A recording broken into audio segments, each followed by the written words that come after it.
Alright, so now let's see if I can get a decent setup line today instead of the kind of not so decent one I had yesterday.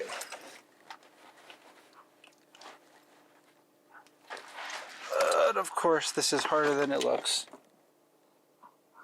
So this is where I'm going to be today. Alright.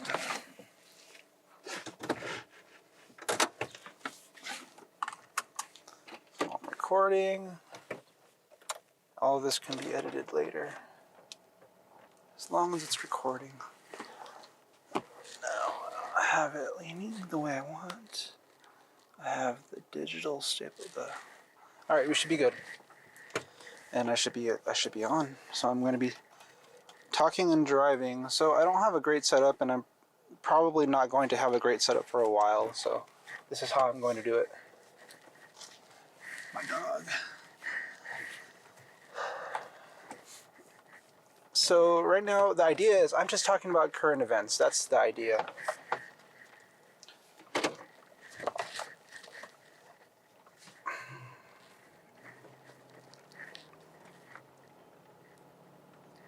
It's amazing what's going on right now, honestly. Everything is...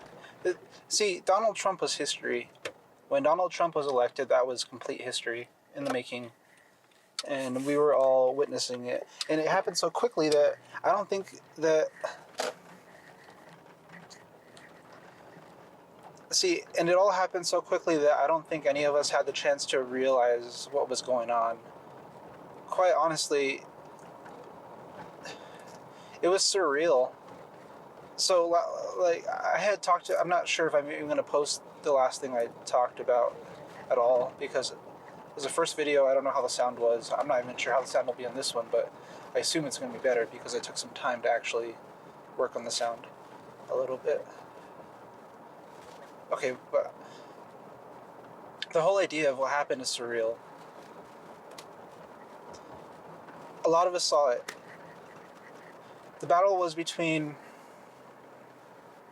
Well, honestly, the battle should have probably been between Marco Rubio and Hillary Clinton. I think that was the intent. And see, I think Rubio would have won.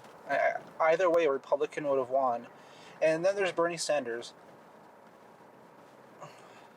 Bernie Sanders is tricky. People look at these polls and say that he can beat Donald Trump, but I don't know if that's true. And a lot of that has to do with the type of person that Bernie is, and he's pretty openly a socialist. And the ideas that he had, like, I think most people, like, in a stable position in life right now will view Bernie as a threat. And this is an issue because no matter how, like, it doesn't matter if it helps more people than it hurts. The fact is, who's voting, I think, is a better question. Like, it's better to ponder who's actually voting in the first place.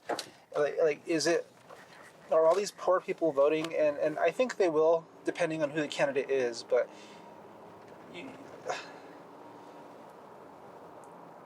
so in this case, Bernie Sanders takes a lot of the vote from lower class people, poor people, and his support dies off from there. I think anyone in their middle ages even are not too heavily a Bernie supporter. I think they support the enthusiasm that his campaign brings, but I don't think they actually support his ideas. And when it comes down to it, I don't think they'll be enthusiastic to go vote for him. And when you look at Bernie, he's another win for the Republican Party. Now, Donald Trump, I had talked about how he gained this path, like the idea that this was always what he meant. What I had talked about last time was the idea that Donald Trump always wanted the presidency. And I believe the idea that, like, anyone thinks that he actually thought he was going to lose is correct, but he didn't want to lose. I think there's a difference. I think, again, the way I see it is Donald Trump was born into a very privileged spot where he's gotten to participate in a lot of world events indirectly, maybe. Um, and he's gotten to play the game of politics, and he's gotten to see the power, the power struggle that goes on. And I think he developed a plan probably in the 70s or 80s even to eventually obtain the presidency for this end goal, which I doubt we've seen. And I think will only happen if he obtains another term. So that's kind of a problem because it's a self-interested goal. I think anyone can see that. And I think anyone in denial of that is lying to themselves at this point. So now we go back again. So now we go back to the Democratic Party. And I just want to bring up some interesting points about the candidates. So I just talked about Bernie. That's the guy I wanted to start with. He does not have a path to targeting the middle class voters. His Medicare for All. Well, the big argument with Medicare for All is if you're going to kick everyone off of their insurance, then in some cases the tax increase is actually going to be it's going to cost you more than what you were paying previously if you had a really good insurer, for example. So a lot of people, especially when you're making a certain amount of income, typically I would say like true middle class, which I think maybe is like 80 grand or more a year on average, in some states much higher. But when you're actually making money, you consider things like taxes, because you have to pay taxes. When you're making $80,000 a year, you're I don't know, the tax rate is there's like 31, no, not 31, there's like 24% or something. It's really high regardless, and the more you make, the higher your taxes go. And this is like generally understood, but my point is, when you take healthcare into account, let's just say someone's paying. It doesn't even matter what the numbers are, but let's just say someone is paying $500 a month for their entire family to have health insurance, and the income tax change will now have them pay $650 a month. And not only that, they don't have the option to opt out of it, which is a problem. I think anything that forces Americans to do something, or anything that forces Americans to, kind of like Obamacare, it kind of forces everyone to have health insurance. That's not American. That is not an American idea. That's not an American principle. I think that's very unconstitutional, and that's a violation of our freedom of speech and freedom of choice. So the idea of forcing everyone to opt into a Medicare for All system and kicking everyone off of their current insurance in place of that does not make any sense to me at all. And I think to most middle class people that doesn't make sense. So Bernie Sanders loses in all fronts, and when you talk about paying for college for everyone, middle class people don't want that. They paid their way through college, most of these middle class people, and the ones that didn't, they incurred debt, and the ones that are currently middle class that went through college and paid off debt, they paid off their debt. And so this brings up a lot of issues. Are you going to so if you paid off your debt from this day, so let's just say that Bernie Sanders is the nominee and everyone believes that he's going to be president, you're going to get free college. And so how will that affect current colleges? Will they be forced to drop their pricing in anticipation of legislation? Will people just drop out of school and wait until it's free? What about people currently in debt? Will he just well, I guess he is running on canceling everyone's debt and paying. I forgot exactly how he said he was going to pay for it. I believe it was going to be he's going to pay for it through a Wall Street tax, I believe, a tax on Wall Street, something like that. Anyway, regardless, that targets lower class people again, and I get that. Because I come from an extremely impoverished area and an impoverished life in general, and during times of my life, I grew up much better than people around me, and during times of my life, I lived much worse than people around me, and that's just how it is. But we actually do live in a country where most people are decent off, and unfortunately, although most people are in a well-off position, an uncomfortable amount of people are not. Considering how advanced we are as a nation and how much production we have and productivity we have, the fact that we've hit a population number that's so high, and not only that, we like technology is taken leaps just in my 30 years of living. From the time I was young, I remember being introduced to Google, the search engine, around, I think it was second grade, third grade maybe. It was a jump starter program, and we had a class on the basics of Google.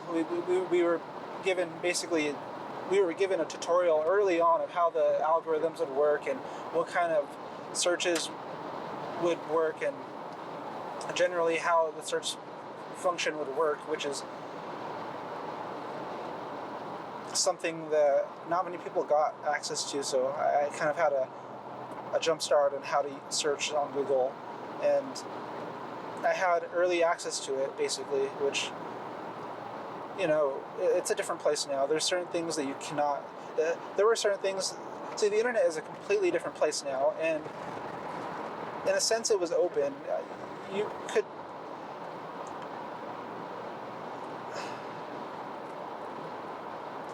even the way you would search for, someone could basically open up a URL, like a website,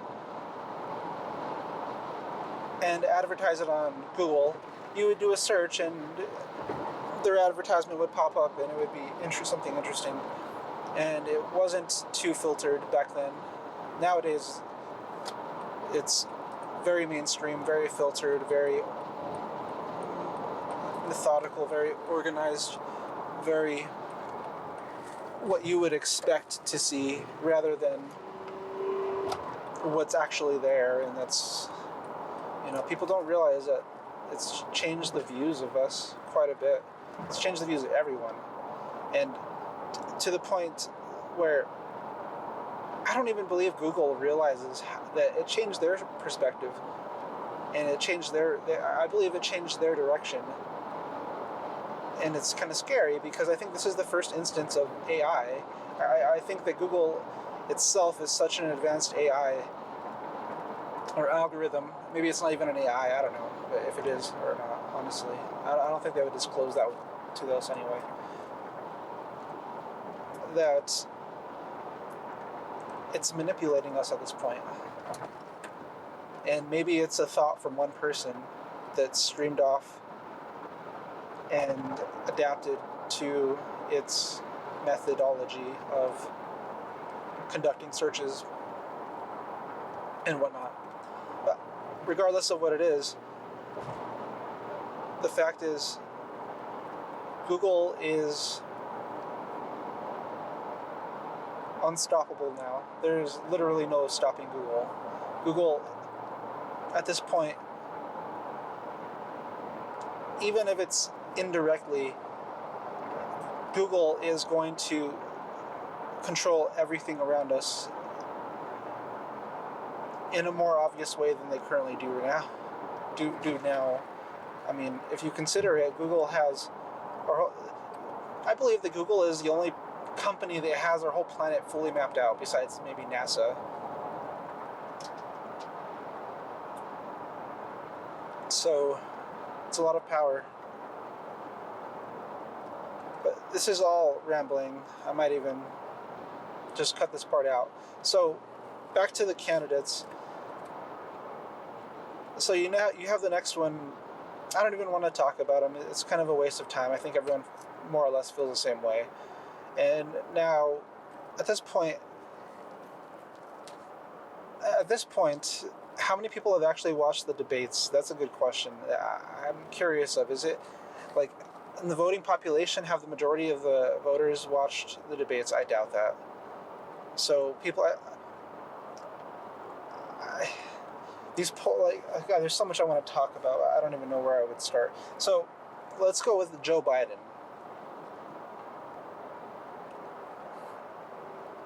We all know he's not going to phase Donald Trump at all, to be honest.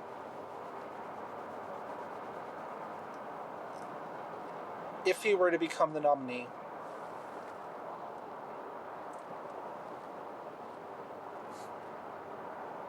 that's not a fun thought.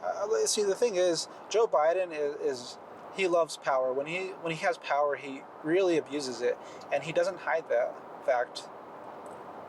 He never has, and he's your typical power hungry person. He's your typical power hungry person. The type of person that once he has power, he will do anything to flex it and keep it, and he will flaunt it. I mean, the kind of stuff he's done is ridiculous. On camera, he has so many instances. It's insane. And the worst part is this whole manipulation, this whole campaign is what the media wants us to see.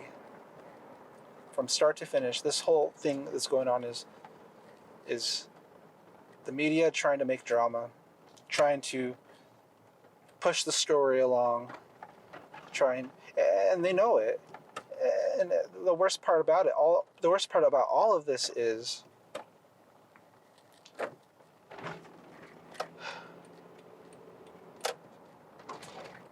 the media doesn't care about our election. The media cares about getting money and views. And they laugh because they as a public they as a private organization have no incentive, just like Facebook, just like Google, just like Amazon, just like Twitter. They have no incentive to actually follow the government unless they absolutely have to. And this is kind of a problem. It really depends. See, this could be a problem, assuming it works. See, if their narrative works, which in the past it has worked, and I think that in general that the reason why their manipulation has worked so well is because people typically have really bad memories, and when you're watching a movie, you can go from hating a character to loving a character, and if they set it up like a movie, just think about it. They're trying to manipulate you. So at first, okay, all this bad stuff about this person comes out, and then they want to make you love them, and then, oh look, remember all that bad stuff? Like, yeah, they're gonna bring it up. See, they're gonna bring up all the dirt at the right times, the perfect time to fit their motive. So right now they want Elizabeth Warren to win, and this is kind of scary because Elizabeth Warren is basically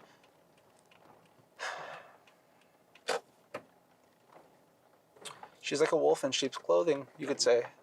She acts like it, she seems like it, she's very disingenuous.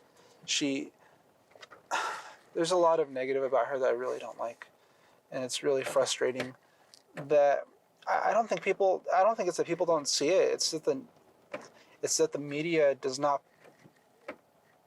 want to portray that. And I want to make that point. That's all it is. the media does not want to portray something, and so they won't. And so we still have a big portion of the population, for various reasons, that are not really paying attention. They have their TV on in the background, and the only thing they're focused on is I don't even know what they're focused on. It doesn't matter what they're focused on. The idea is the media has a lot of power, and they don't care about how it affects our election cycles.